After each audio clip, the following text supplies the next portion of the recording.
Yes. This is the actual Meadowbrook.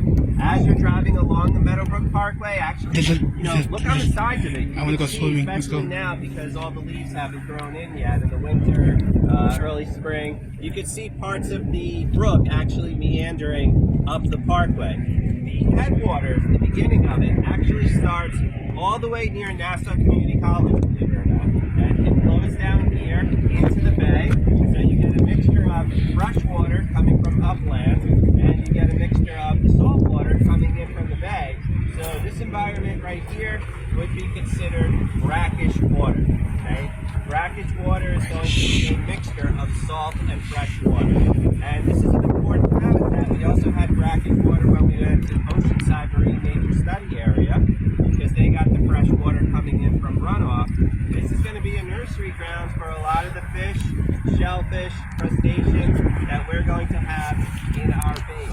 So it's an important ecosystem. One of the things you'll notice is that even though this is a marsh type of ecosystem, what is this area lacking that Oceanside Marine Nature Study Area has? Remember when you looked out at Oceanside Marine Nature Study Area, what else did you lost? Some mussels, good. And what was attached to those mussels?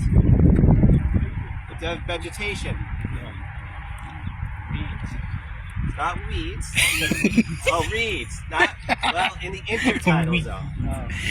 It's called the salt marsh cordgrass. Remember the salt marsh cordgrass? So here, you don't see any cordgrass. There's really no cordgrass. There's no salt meadow cordgrass.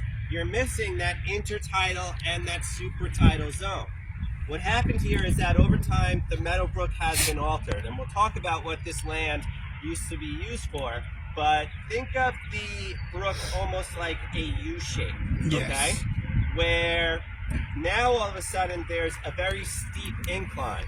So instead of a nice gradual incline where you would have that intertidal zone and that supertidal zone, it almost goes from straight subtidal zone to fringe zone, where you have the reed. So this is the giant reed that we're seeing of the fringe zone, but we're missing all those intermediary zones, the intertidal and the supertidal. And thus, since we're missing those zones, we're also going to be missing all of the organisms that live in those zones. So this ecosystem, although it is a marsh, is not going to be as functional as Oceanside Marine Nature Study Area. Now, if we were to walk down a little ways, you might have seen there was like a little boardwalk over there. They are doing some restoration efforts. So they're planting some marsh grasses and things like that and trying to rehabilitate the marsh. But it's not that easy. Because of that Tidal Wetlands Act that was passed in the 1970s, you can't just go in filling salt marshes and rearranging them. There's all special permissions that you have to get. You need to make sure the fill that you're bringing in is going to be clean, and there needs to be a lot of planning for it. So right now it is what it is. It still is going to host some different types of wildlife. So now's a little bit of a weird time because we have a lot of the migratory birds like the waterfowl and the winter ducks heading out, and the other species like the shorebirds and the wading birds coming in. So they're just starting to come in, and those other birds are just starting to move out. So it looks a little quiet now. There are some ducks over there. There's killifish that would be in these waters. There's crabs that you can find in these waters. And then some larger fish will also come here trying to hunt those smaller fish. I did want to talk about this giant reed a little bit. Does anyone know another name for the giant reed? Remember it from the Oceanside field trip? Starts with a P. It was called Phragmites. So Phragmites, or giant reed, refers to the same plant. And this plant is actually pretty interesting because it's an invasive species. It is not native to North America.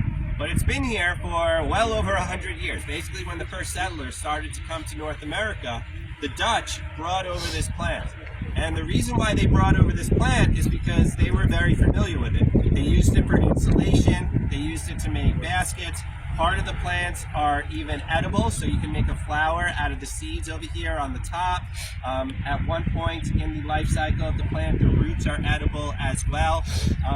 And we used to have a native version of our giant reed, but it's been, I believe, almost entirely replaced by this now invasive version. And you can see it's really good at kind of crowding out the area. In this fringe zone, you see mostly giant reed. Here's one shrub that's mixed in here, but it's pretty much a monoculture, right? So although some organisms are going to utilize this, you do have birds that will feed on the seeds and that will hang out in there. You don't have the diversity that we would have had previously to this plant being introduced, but it's been here for so long, it's like everyone's grown up with it. We're just so familiar with it now, but it's easy to forget that it is an actual invasive, and we'll see some more problems with the giant reed later, because it's not just in the fringe zone. Keep this plant in the back of your mind. Anywhere where the soil is a little bit wet and collects water, you can see this giant reed grow, okay? So we'll see it again in just a little bit. Let's walk back up and continue on our tour.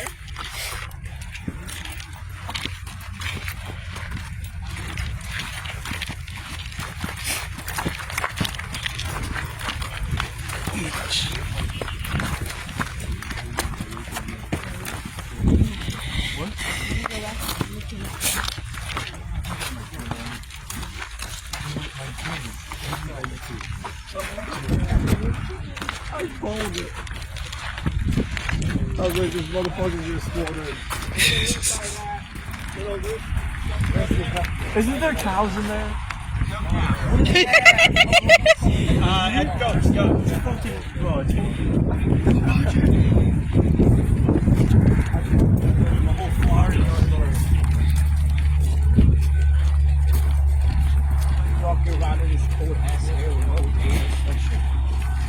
We're walking the so fucking bad. We're walking the big hill.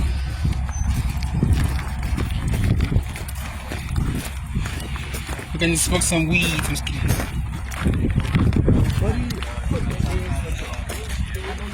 And get a little frisky and fight.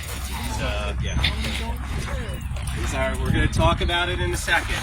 Why the goats are here. So this is the park operated by the town of Hempstead, okay? You're welcome to come here 7 days a week. There's no fee or anything like that. You might have noticed when you first came in, there's also a dumping area, right? That's right over there.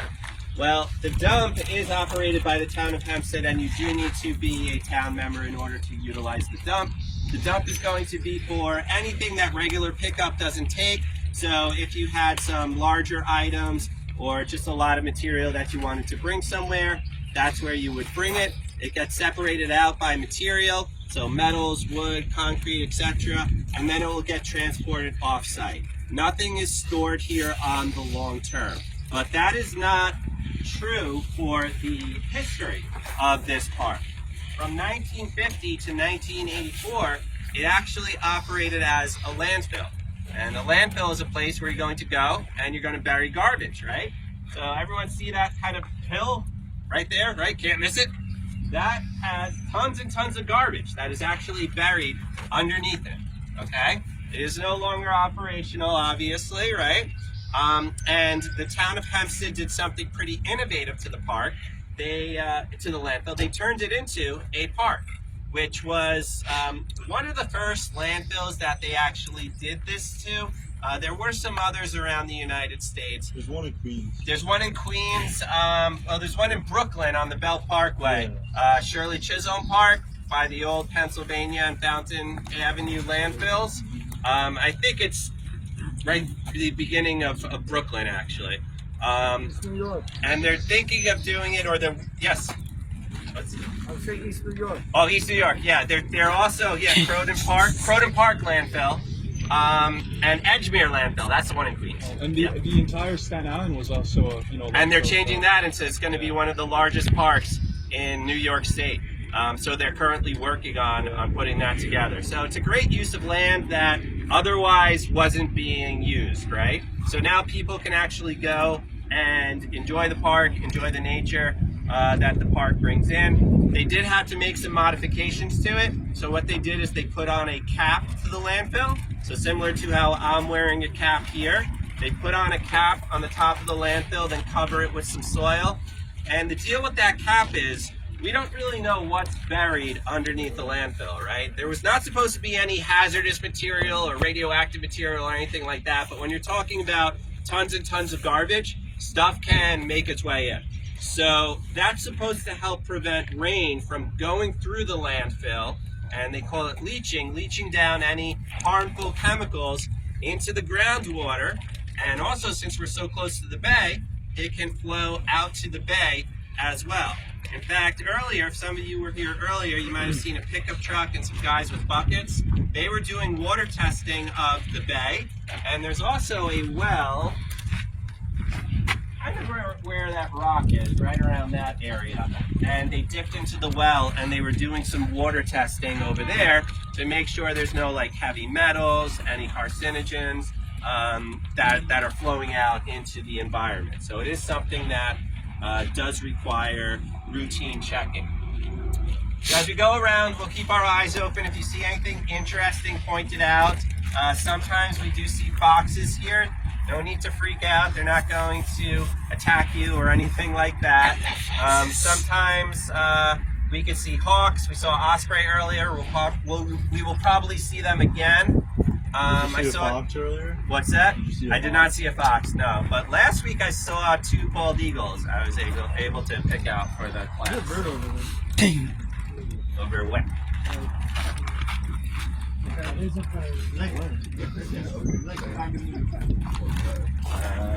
Describe like by the robin. That's an American robin. So that's an American robin probably looking around for worms. That's what they like to eat, right? One of the signs that spring is here, they start to come out more and forage around looking for worms. One thing that I do want us to be mindful of is if you take a look behind you, it does say tick alert. Knock on wood. Never got a tick here. I've been coming here for years and years with my classes. I feel very comfortable, very safe here, so I'm not too concerned. But one of the things we will do to be extra careful is we will stay on the pathway. My car is right there. I go put my pants on. I have Yeah, sweats. sure, yeah. I was at the gym. My bad. Yeah.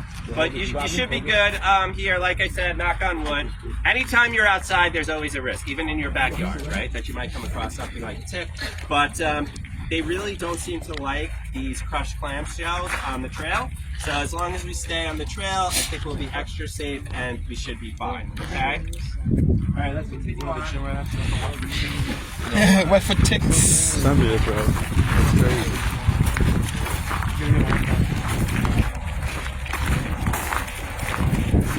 Where are we going? I want to defeat the goats.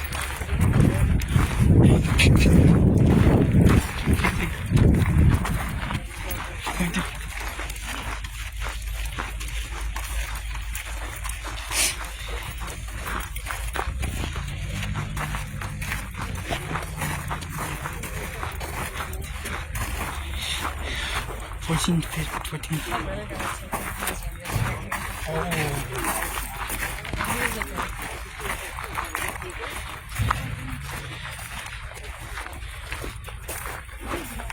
All right, so one of our first stops is over here by the bathroom. And I did just want to make a note about the bathroom. They do use composting toilets here. So when you go in, it looks like a regular toilet, but underneath is going to be a whole bunch of wood chips, okay, garden variety wood chips. And every now and then what they'll do is they have to mix up those wood chips. And the reason why is they want to get oxygen in there, because as long as the composting toilet is working properly, it shouldn't have much of an odor. And really, if you go in there, it doesn't smell any worse than any other bathroom. It's not like those blue porta potties that you go in, right? As long as the composting process is working, the decomposition process is working. I do want you to make a note of the bacteria that you would have in those composting toilets. They are aerobic bacteria. right? Aerobic, so you hear the word air. What they do is they use oxygen, and aerobic bacteria tend not to put out really smelly gases or compounds, so there shouldn't be much of an odor to it. Later, we're going to talk about anaerobic bacteria, okay? And we'll see that those can put off some off-putting smells. So aerobic going on in the bathrooms here. Some of you saw the goats earlier. I believe they opened up the gates here and they're now taking them for a walk, but we'll probably come across them, okay? So we should be able to get to see them. The reason why they have goats here, they are actually called Nigerian dwarf goats, and their lineage comes from Africa. The ones here, though, were born on Long Island at the Long Island Zoological Society, I believe, and they were brought here. The goats, they're actually, and believe it or not, in Africa, that's what they're used for. They're used as dairy goats. And not here. Here they have another job. Here their job is to be a biological control. They walk them around and they graze them. So they'll eat the vegetation that starts to grow on the trails so that the trails don't become overgrown. So they actually have a job here, besides being a tourist attraction, right, for the locals. They also are providing a function by eating some of that vegetation. Now, I do want to just remind you, remember that underneath that hill, right, underneath that Merrick Mountain, as some people call it, there is a whole bunch of garbage that is decomposing. And this is all fill, this is all land that has been brought in. So the ground is constantly subsiding and sinking, and that was one of the reasons for the bathrooms, the toilets. You don't want to have sewage pipes going all throughout here and a lot of water going all throughout here because they could crack and they could break. Take a look at the trails. I mentioned before, what are we walking on? Broken seashells, right? This is going to subside as the ground starts to subside, and we'll see some areas of erosion a little bit later where you can see some of that movement of the land. All right, continue.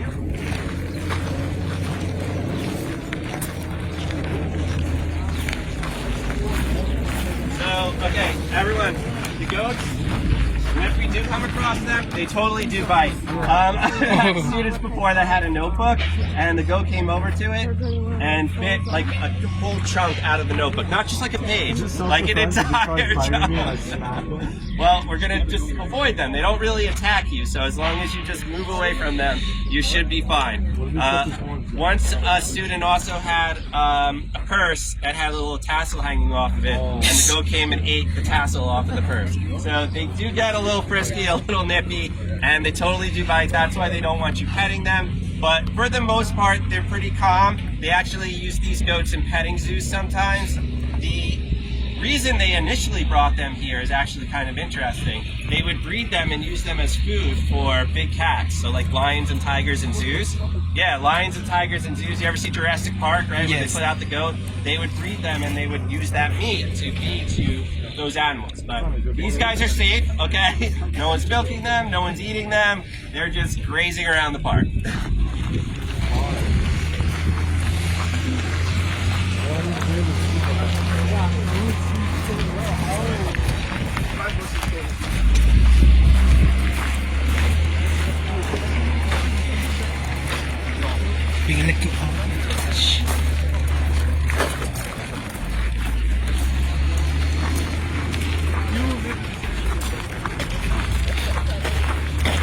Going hiking.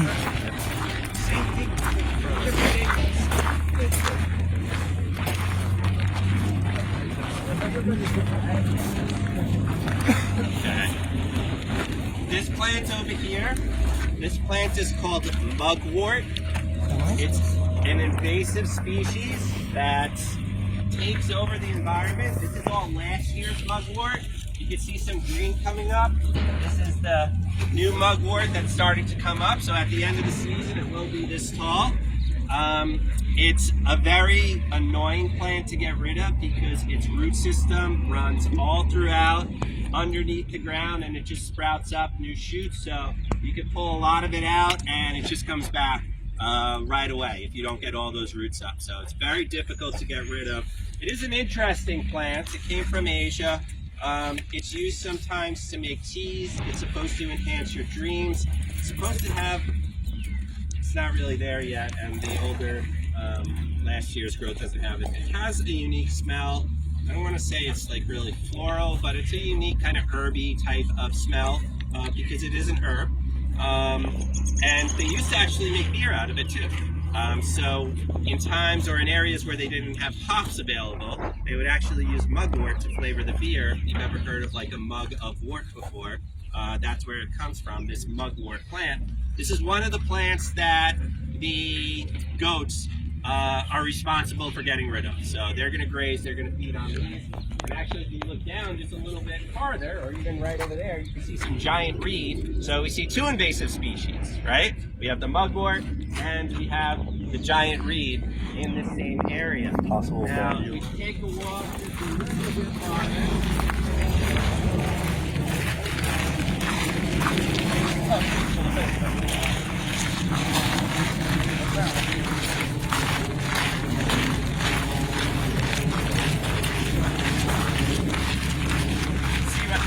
Right? Wildflowers growth area. Please do not enter. Well, years ago this used to be a wildflower growth area, but not too many wildflowers here anymore because it's been grown in. The mugwort's moved in, the giant reeds moved in. So you have mugwort, right? This is the new mugwort coming up. So unfortunately, unless it gets continual maintenance, this is what's going to happen. These invasive plants are just going to come in. Right, so let's walk on up to the top of the hill. That's so we'll get through it. We're going to get a workout today.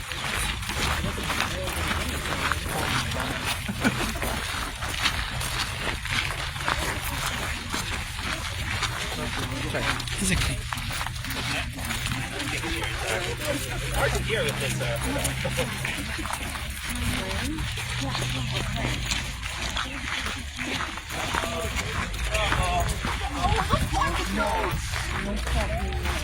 Oh, goats. Oh, God.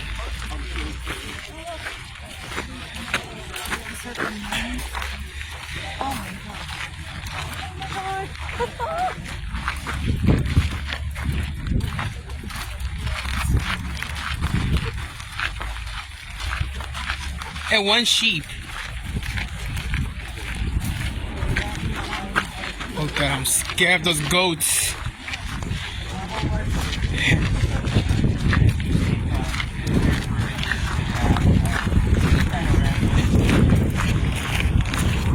Get out of it.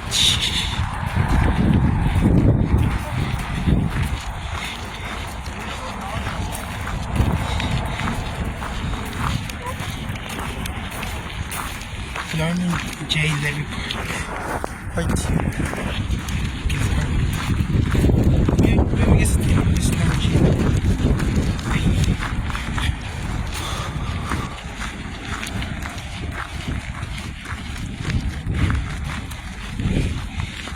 I do it for YouTube.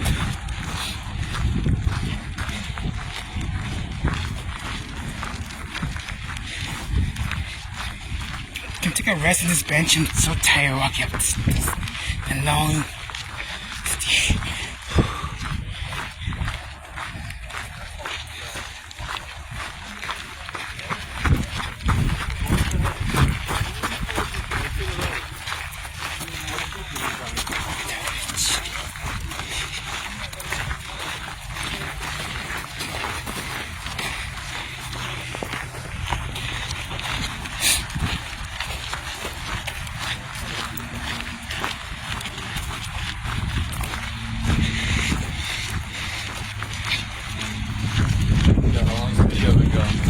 I don't know, about 24 minutes. 24 minutes? Yeah.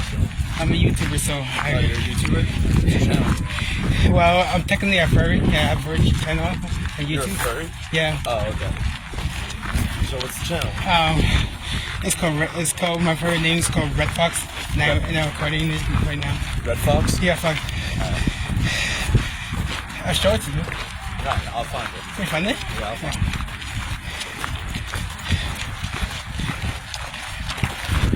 Instead of blog videos, I play Roblox as well. Play Roblox? Yeah. You post Roblox videos? Yes. It's called Red Fox Roblox channel and more. Okay.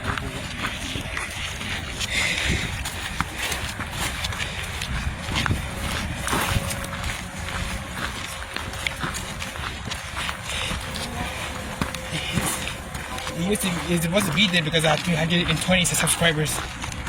That's crazy. I know. How long have you been doing it? Since 2021.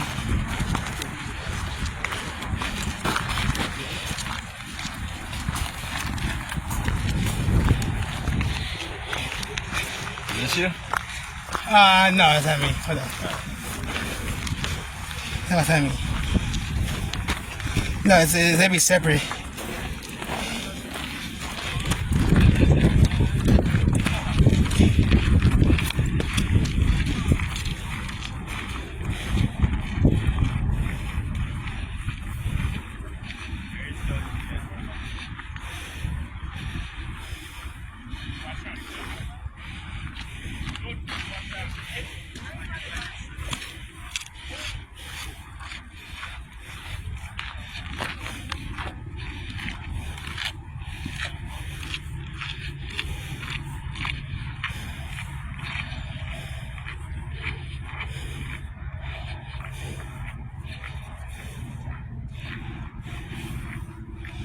Hold on, let me say something.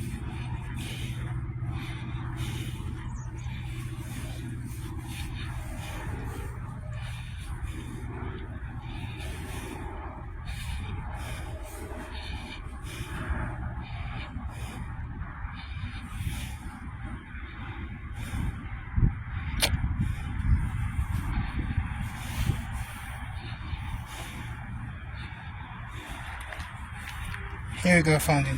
Found it? This is me.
Track, right? You're a thrower or? I play football.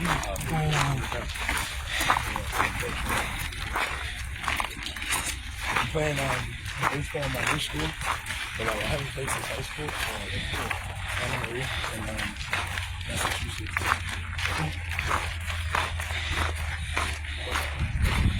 What position do you play?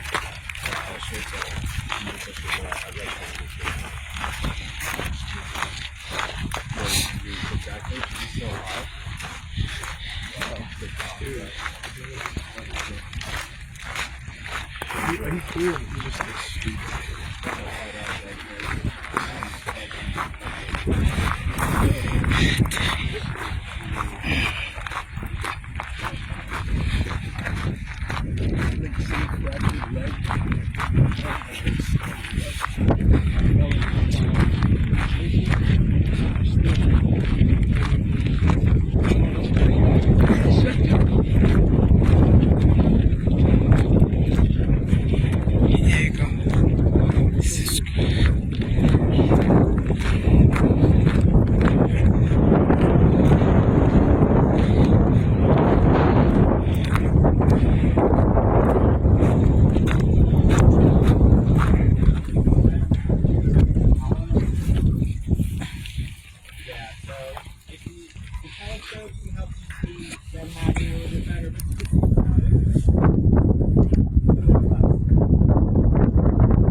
in.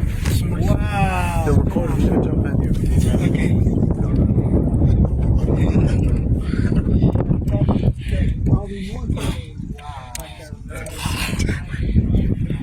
Also a non-native.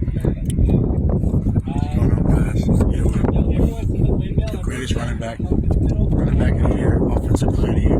Xavier Ring. Welcome to my channel, bro. So tell us how you feel. How do you feel about the job? Bored. How do you feel that he didn't play you until the end of the season? What was funny?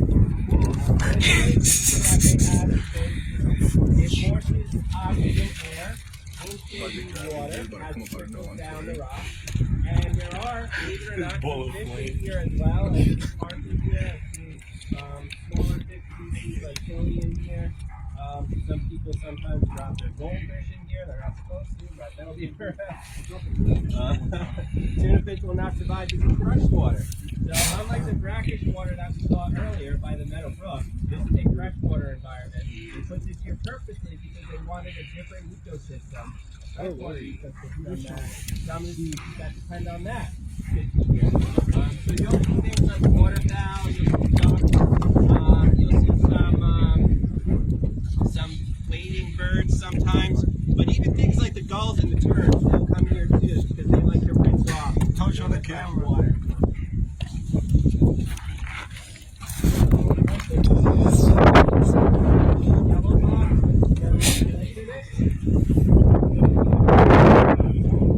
There are some native flowers that grow here during summertime.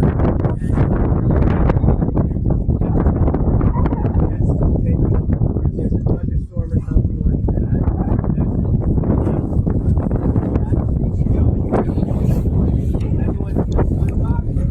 Yes. Those are tree swallows. And I saw some tree swallows earlier. They're definitely up here. They're flying around in kind of cover. You can actually see them in the air over there. There's kind of like a flock of them. There's a whole bunch of them up in the air. They're kind of high right now. Okay? Not the ones I wanted to see. The ones kind of gliding around. And you'll see them. You see by the way they fly. They just kind of fly. They have that big form. So they just came in. As the insect population starts to increase, when it gets warmer, we'll see more and more of them. And they're another biological control. Each tree swallow can eat about 1,000 to 2,000 mosquitoes in a day. So you have a pair of them, you're talking about 4,000 mosquitoes they can potentially eat when they're nesting in those boxes, which is nice because it helps with the insect control. Yeah, you can put up some tree swallow boxes and see if you can attract them. They do like a bit of open space though, so if it's very like forested or fragmented, that you don't have like a big lawn or a schoolyard or something like that nearby, it would be kind of tough to attract.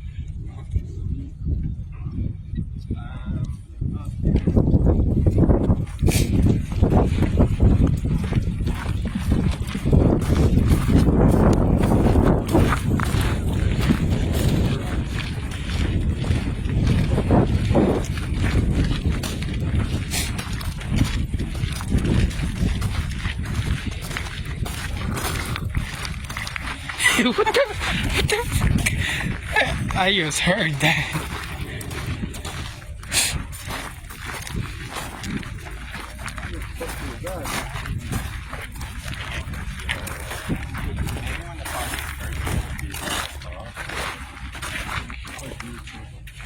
So the rear circle is supposed to point out some different landmarks that you can see. One of them, the resource recovery plants, is that Covanta plant. They're called reworlds now. See that smokestack over there? See those two water towers next to it? See the building next to that? That's the T building over at Nassau Community College. Yeah. So you can wave to your friends over at NCC and tell them hi. If you see the smokestack over there, the two water towers, and then to the left of that, yeah, that's the T building. I didn't know it was that tall. You can see the Nassau University Medical Center on Hempstead Turnpike. Some of you might be familiar with that if you take the Turnpike to school. Everyone see how there's an elevated tree line, how all of a sudden the elevation goes up and the trees are higher? that is called the Ronkonkoma Terminal Moraine. And basically that's a very fancy way of saying it was the last stopping point of the glacier. So terminal meaning last, moraine stopping point. The glacier pushed all of its material 20,000, 10,000, 20,000 years ago, right? Deposited on the north shore of Long Island, which is why it's rocky and hilly. Remember we talked about how Long Island is formed by a glacier? Well, that's where the glacier stopped. And then it melted, and take a look at the south shore of Long Island. Very, very flat. Not where we are, because man put this here, right? But other than that, it's very, very flat. The very flat south shore of Long Island from that outwash. And this all used to be, you know, Hempstead Plains. To the east, that's where we had the Pine Barrens. And you could see the fragmentation that has occurred, right, with the development. And we'll talk more about that in a little bit. The Nassau University Medical Center, the big hospital on Hempstead Turnpike. And I think the clusters over there, those are the Hofstra storms. Wow.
I'm don't bleed.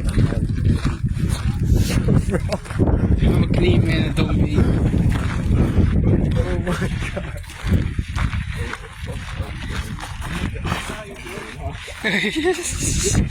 He's messed up.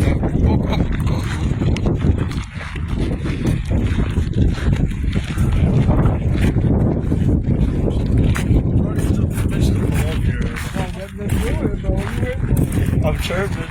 I was like, she said I'm bored. Good, then you're in. Just tell her to be a master play. I said slide.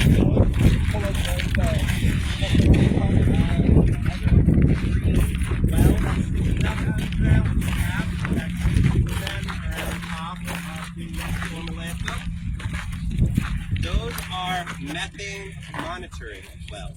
Methane gas, methane monitoring wells. And no, the blue one is a tree swallow box. Next. Greenish, aqua green, whatever you want to call it. Yeah, that one with the cap on the top. Yeah, that's the methane monitoring well. Remember that underneath us is a whole bunch of garbage, right? And that garbage is currently being broken down. This time, remember I said remember those bacteria? This time it's the anaerobic bacteria, because underneath here, there's no oxygen, right? There's no one that can mix up this sediment. This is an anaerobic environment. Those are the same type of bacteria that you can find by the shoreline. So at low tide, when you go to the beach, how does it smell? Like rotten eggs, right? Like sulfur. So it does release some sulfur-containing gases, okay? But it also releases methane, which is a flammable gas. And we don't want a lot of that accumulating in the environment, because if someone lit a match or a lighter, it could potentially explode, right? So it's something that needs to be monitored. Actually, at the oceanside landfill, they actually will use that methane and they will burn it for energy. Here, not enough methane was ever really produced here. It has to do with the material that was buried. Not a lot of organic material in here, so not a lot of things like grass clippings and things of that nature. So not too much methane. So it's safe, but they still monitor it to make sure. Inside of our body, we have anaerobic bacteria as well, right? So if we pass gas, doesn't smell too pleasant as sulfur, and also flammable, okay? So it's the two gases like the hydrogen sulfide and the methane that come out from those anaerobic type of bacteria. See a tree swallow over here, kind of just flying around, looking around, water, looking for insects. Got the kind of goose here.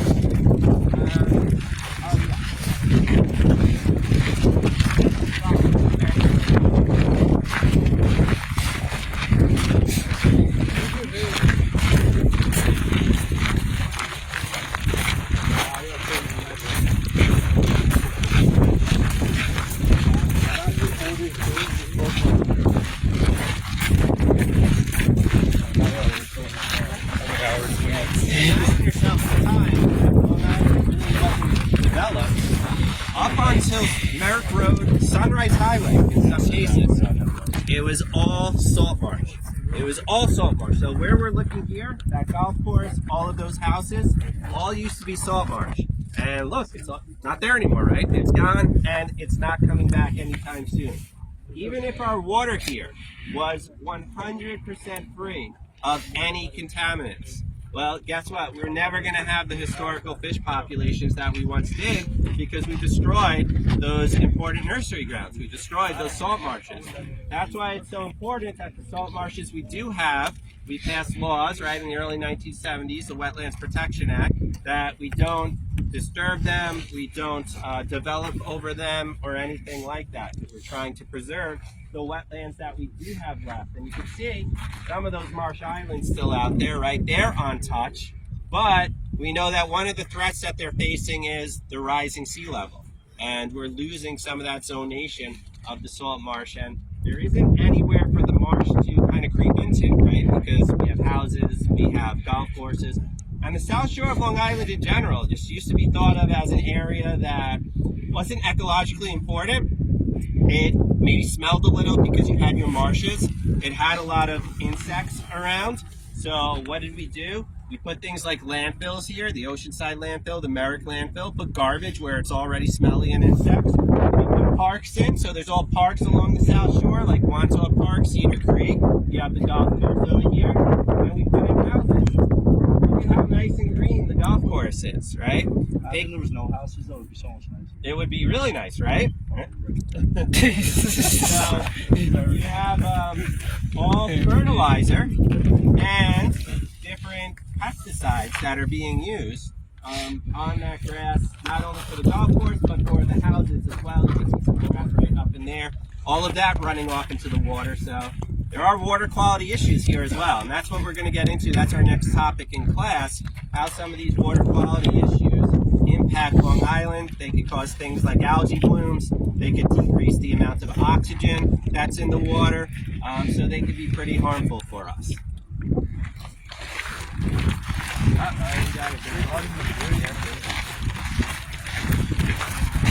There's the goose that laid golden eggs. Yes.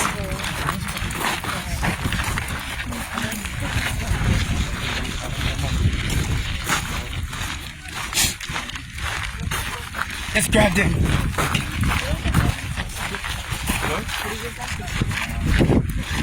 Oh.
Yes, go back to the water where you came from.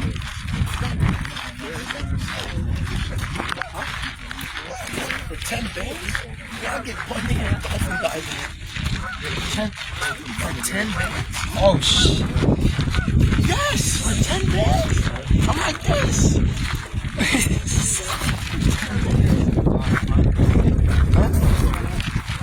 By Lois, I'll do 5 bands too.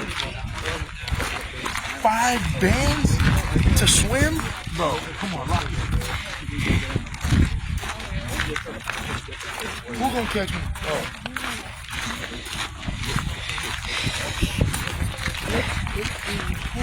What? One maillot.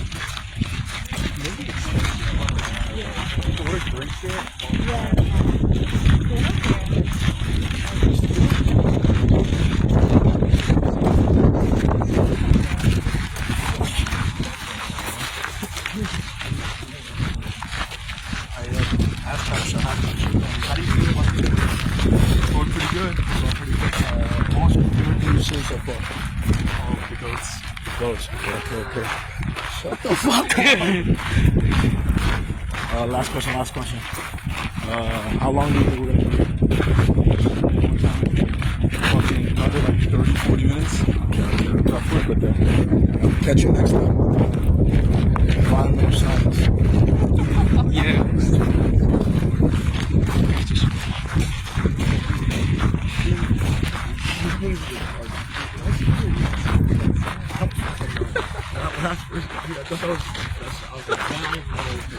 That was him? He was just like this.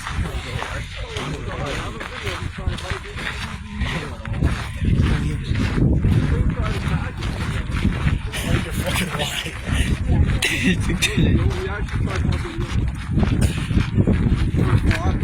I was like, oh, what's your pocket, Dick? And he starts squaring up.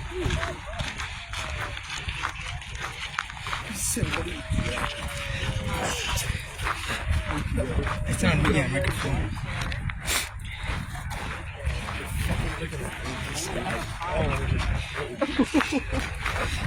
That's an adult bald eagle. Juvenile bald eagle down low, adult up higher. Damn, Where's the one down They're there? very high. These are Juvenile binoculars. bald eagle, see. and up high is an adult bald eagle. What they doing up there? They're just looking down. You're just cruising, looking for food.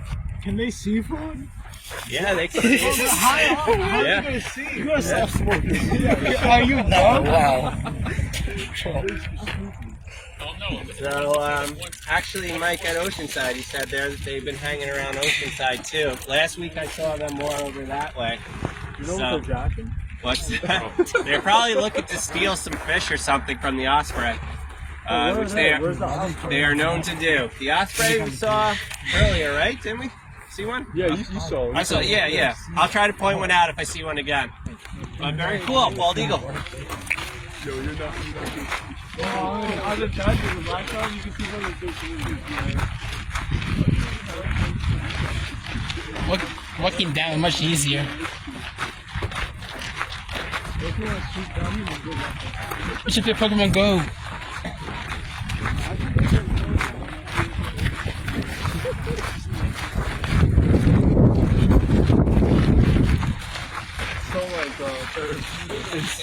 so like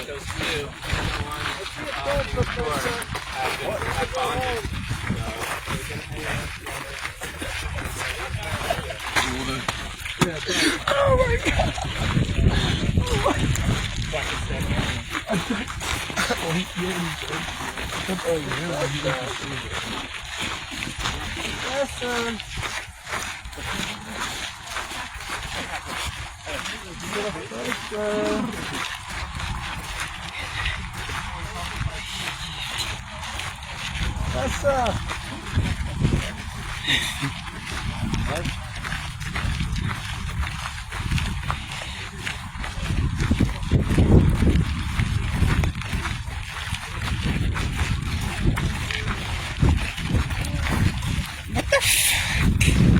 They're making a fire in the ground? You in area number 4. In case of emergency, dial 911 or call 516. 516-217-044 Middle Fire Department for radio station. Okay, fine. I don't care.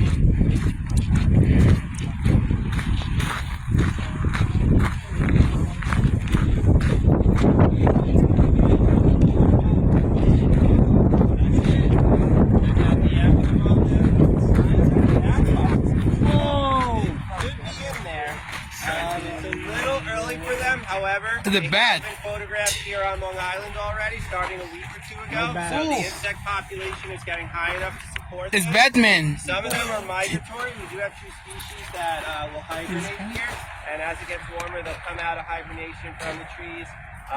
Or they could even potentially be in there. You can't really see up in there though, so it's hard to tell if they're there. But they're another control. They actually want the bats here because they're going to eat insects, just like the tree swallows. So you got the tree swallows working at during the day. You got the bats working at night, right? Eating all the insects and mosquitoes. You got the goats grazing the vegetation, and we got a couple different biological controls here. We're going to work our way down here. I don't have too much to say until we get down there, so let's move on down, okay?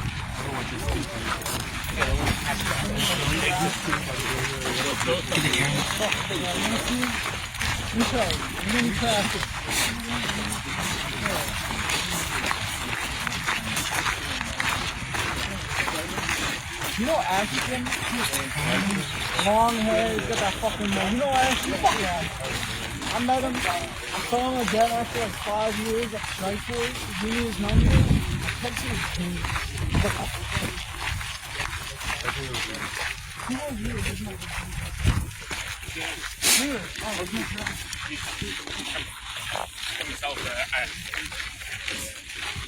What we do, we didn't do. I started this specific 2-3 hours sometimes. I rather wanted to show. How bad do you think?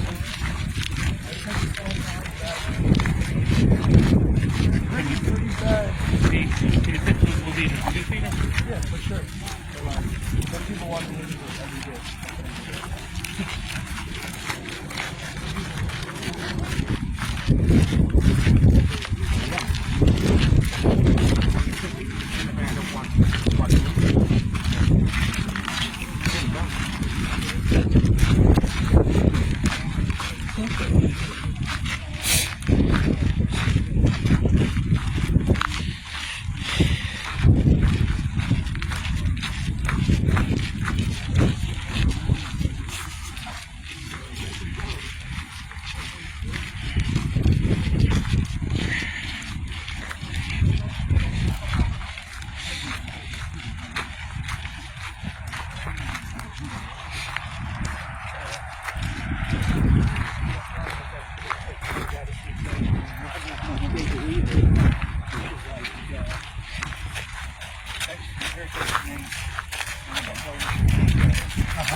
Pass the grass. What kind of game is that? Pass the grass. You gotta bite it. Bite it. You said bite it. Stem is tubular. Does it smell like it? It's a flat stem. It smells like onion. Onion? They smell more like No onion fucking than garlic, I would say. No, they make fucking chips But with they that. have some of that onion garlicky smell. There are an edible plants. Edible? Don't It's edible. That's what? This is a former landfill, right? So we don't know exactly. Oh, you're right. This is grown in trash. Exactly being grown organically. Yeah, bro, James. $5 a head, I'll buy that right you're now. not. I'll give you $2. Listen, there's also another plant that looks very similar that's actually poisonous.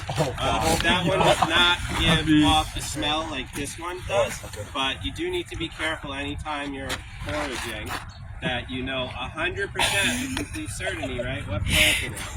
We're not eating anything here, not a foraging.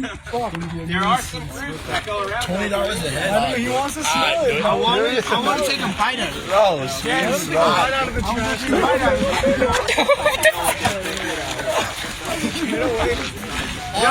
Keep doing it, keep doing it, keep doing it. Yo, you gotta kick this kid too. Oh shit, oh shit. He's crazy. That kid, he's a bad kid. I got you on camera, motherfucker. I got you, I got you. Stop fucking first.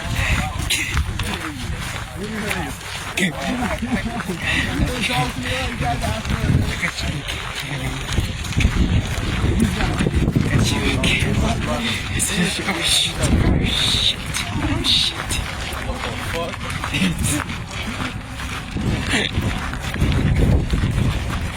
Because in this Yes. What's up, What's my up? boy? What's up? Nice to see you, bro. You good, you? You enjoying yourself? Yes. You having fun? Yep. Good, I'm glad to hear that. Yeah, that too.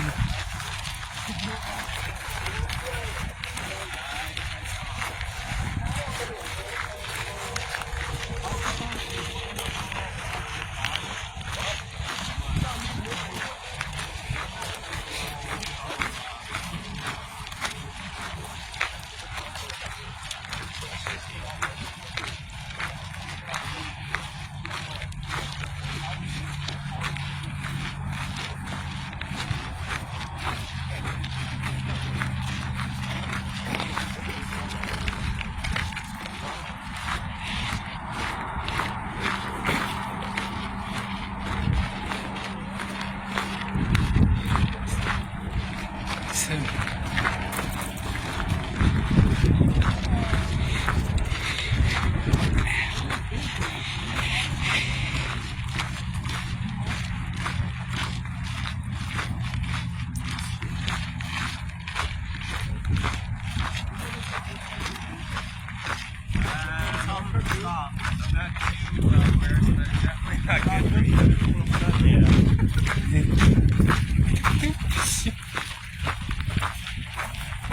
the fridge. 1 hour. Stop taking a piss. Hey man, yes, I'm taking a piss. Yes, I'm taking a piss.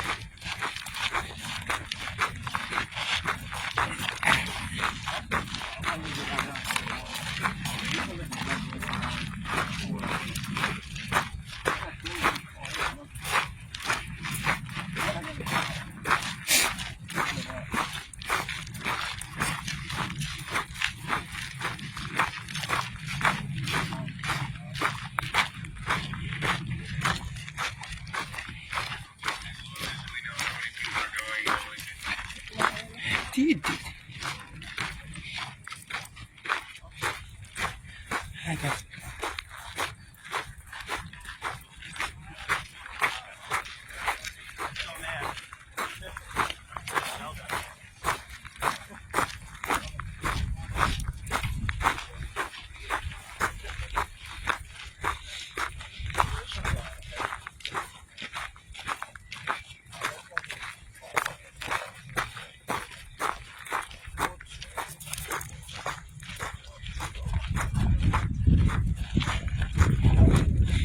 And this is the end of the tour, guys. So thank you so much for watching this video. Make sure to like and subscribe for more outdoor vlogs with my classmates. Alright, so this is the area.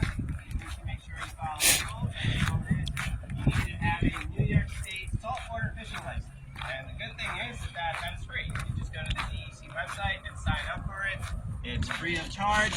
also need to make sure you follow the DEC regulations that they have posted. So every year they come out with new ones. So for some of the more popular fish that we have in our areas, they're going to have certain seasons when you can catch them. Wait, what's the point of getting the license if it's free? Yeah. They want to get an idea of how many people are utilizing that resource. Okay. So they don't, from what I understand, they don't really bust your chops over it too much. It's more just like they would like you to have it. But with freshwater fishing, there is a fee. I forgot how much it is, maybe like $15 or something like that. And that one they will monitor people more so for. They would give you a harder time if you didn't have that one. They're more really interested in making sure you're following those regulations. That's what they would probably give you a warning if you didn't have, you know, your saltwater fishing license. But if you were breaking the rules, fishing out of season, that's different, right? So for most of the more desirable species, we have seasons for where you can catch them certain months of the year. There's also size limits. In some cases, if the fish is too big, you can't keep it. And also if it's too small, you can't keep it, right? Why too big? Because that's the breeding stock of the fish. Those are the most successful breeders, so they don't want to remove those from the pool. And then they want to give the younger ones a chance to grow, right? So they have what they call a slot limit. So they kind of take from the middle generation, right? Catch on? Well, you're supposed to follow, right? Because if everyone did that, it could hurt the fish population in the long run. So one or two people doing it doesn't make a big difference, right? But if everyone isn't following the rules, then we can start to see a decrease in some of our fish population. So they're monitored. We do try to keep track of them. There are also catch limits in terms of how many you can keep, right? So you can't keep an infinite amount of each fish. And every year those limits are going to change based on the science from the previous year. Let's take a little walk up here.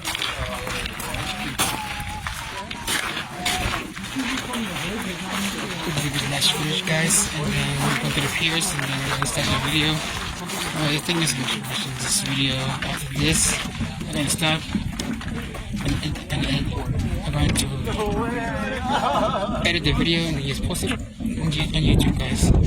Oh God, that's a seagull! The clamshell, he's trying to break it open. Oh, you missed! No, Stupid. you stupid bird! He gave up. What a goofball. Alright. How stupid you think he do? No, he's definitely so embarrassed.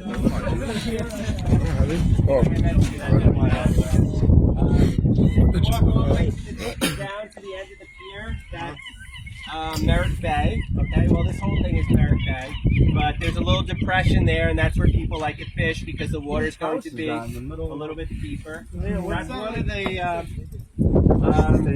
that's so the big building is the Jones Beach Theater. The little houses are bay houses, and they were allowed to. They had those houses there before the Titles Wetlands Act was in place, and they have very long leases on them. I think they're like 100 years. They don't live there year round, but they'll use them like during the summer. There's no electricity there, so it's very bare bones. But some of them probably hook up like not only to bleed them and get their blood, but they use them as bait.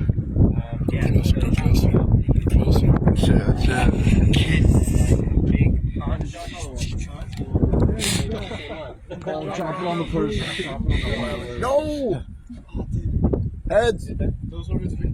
Why are we looking? Heads up! Never gonna believe it. Oh! Did he break it? I don't think so. He got the attention of his friend though, so they need to be careful because they'll go in and they'll try to steal, right? Interest-specific competition. He said, fuck you. He said, fuck you. He said, fuck you. They fight? Or maybe a crack. There's a video of a guy that put a bunch of laxatives in bread and put it on. Nice. I saw that. Gave it to The seagulls. It's the same Yeah. They were shitting all over everybody. I can't walk around. That's a good prank. I would say. That's how you do it, Swan.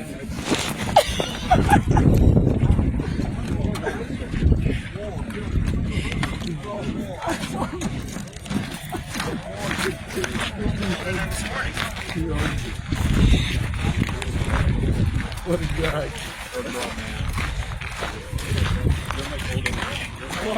We're the same age. Thanks for watching this video. Have a good day, guys. And yeah, take care. And see y'all in the next part of the video, guys. Bye bye. That's another box. This one is called a cow box. It's supposed to look like a cow. What? You have to use your imagination. It has 4 legs, right? Yeah.